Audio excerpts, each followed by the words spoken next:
What should I blog about? We're now at number 67, and I'm looking these ideas dry. I've tried looking up blog ideas, I've tried looking up debate topics, but it didn't do any damn good. So, yeah, I might have to take a brief hiatus, if I'm being honest, so I can let my brain catch up. But, I've noticed something. So, we've already established that I live in the state of Oklahoma, which is in the United States. But, what happens underneath, like, south? And we're not talking about Texas or anything, we're talking about outside the U.S. It gets kind of mysterious, if you think about it.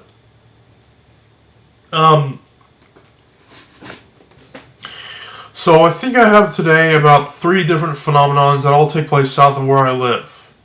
Now, I think all of these are actually in the northern hemisphere, so technically they're not actually south, but it's south to me, so whatever. So let's quit wasting time and get on with these phenomenons. The further south we go, the more mysterious it gets. So keep that in mind. Be prepared. Alright, well, let's start off with the Bermuda Triangle.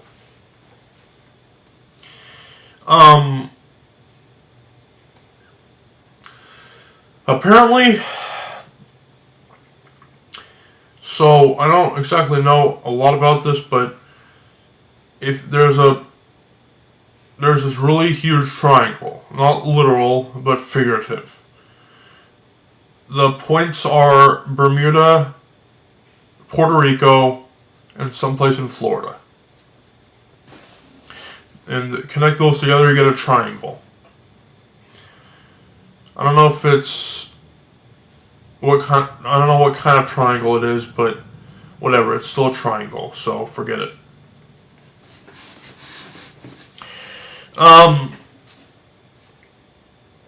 So, from what I've heard, a bunch of ships and airplanes have gone into there. Not a single one has left. Not one. You'd think at least one would leave, but I guess not. Now, my guess is that there's really bad weather in that triangle, and I don't know, there could be storms, there could be big waves, maybe even an occasional hurricane or something. And that's what causes all of them to sink. Or, get struck and then fall from the sky down into the ocean. But you'd think at least one would leave there. Like, there's nothing indicating when you're entering the triangle, so you gotta be careful. At least I don't think there is. It's mostly an ocean.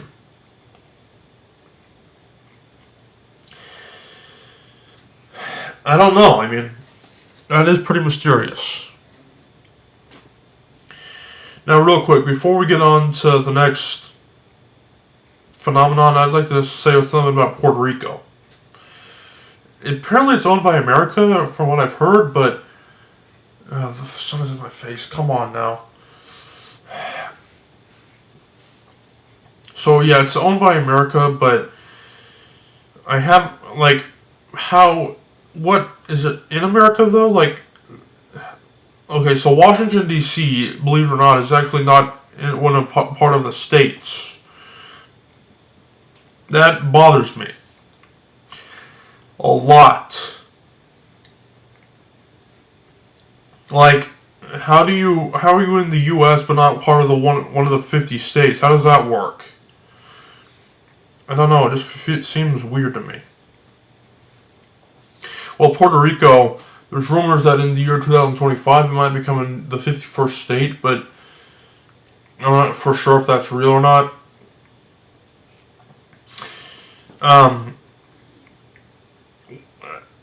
Because 50, it just seems like the perfect number. Hawaii became a state as recently as 1959. So yeah, I don't think there needs to be a 51st state, honestly, but I don't know. Alright, let's quit wasting time and get on with the next phenomenon. Now, I believe this next one is more north than the other one, so let's do that one next. Remember Jonestown? Well, if you don't know the story, let me explain. So there was this religious group. Okay, so there was this religious group, right? Somewhere, like, the leader was named, I don't remember his first name, though. I think it was Steve Jones. You guys mind if I look it up real quick? Yeah, let's look it up real quick. This won't take long, I promise. Steve Jones, let me see if that's his name. Come on, man. I hope it doesn't lag on me. Okay, there we go.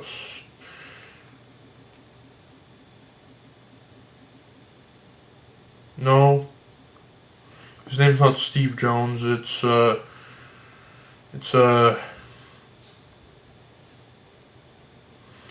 Jim Jones, that's it. Okay.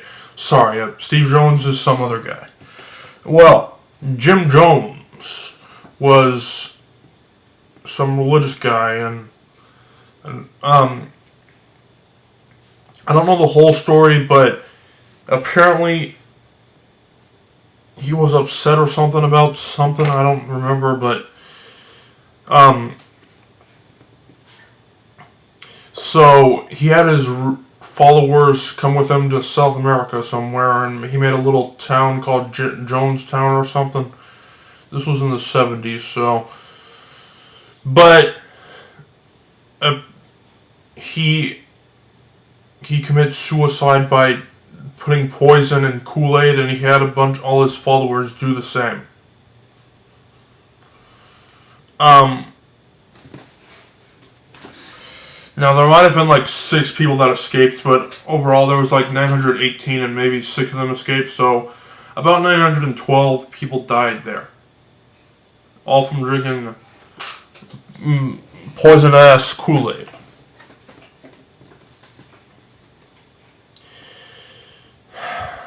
Okay. Now you might be saying, Kale, how's this mysterious? Like, what's there to be confused about? He was pissed off, so he decided to, I mean, that's not the best decision, but, well,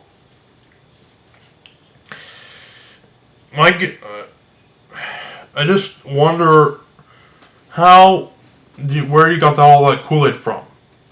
Like, that's a lot of freaking Kool-Aid right there. How much money did you spend on that crap? Was it really worth it? And, now, some guys from, I don't remember where, but they actually came to check on Jim Jones and see if he was alright, just to see if he's okay or something. But he shot at them. So, because he thought they were peaceful or something, but apparently not. So, yeah. This one is... I'm still confused about this one. Like,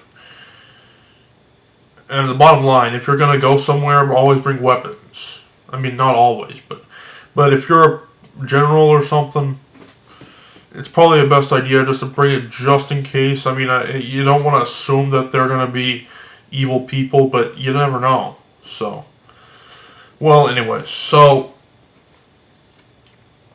I take that back what I said earlier about the more south we go, the more mysterious, because I think the Bermuda Triangle makes more sense than this.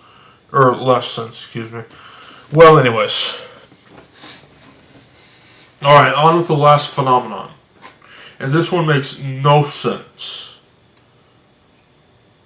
But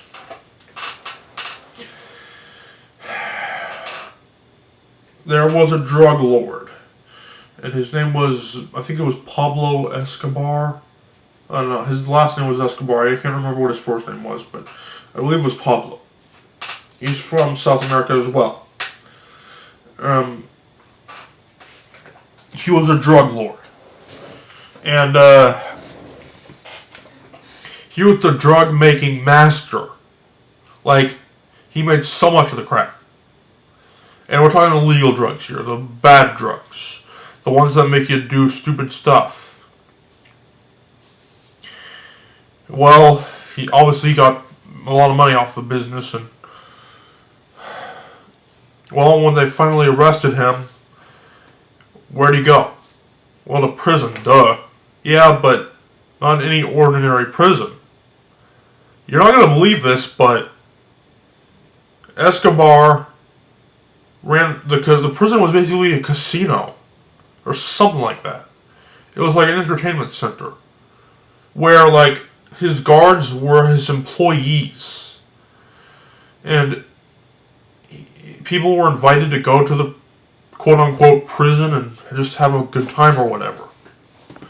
Okay, I thought the whole point of getting arrested and going to prison was that you're getting punished. So why the hell are we freaking doing this? Like,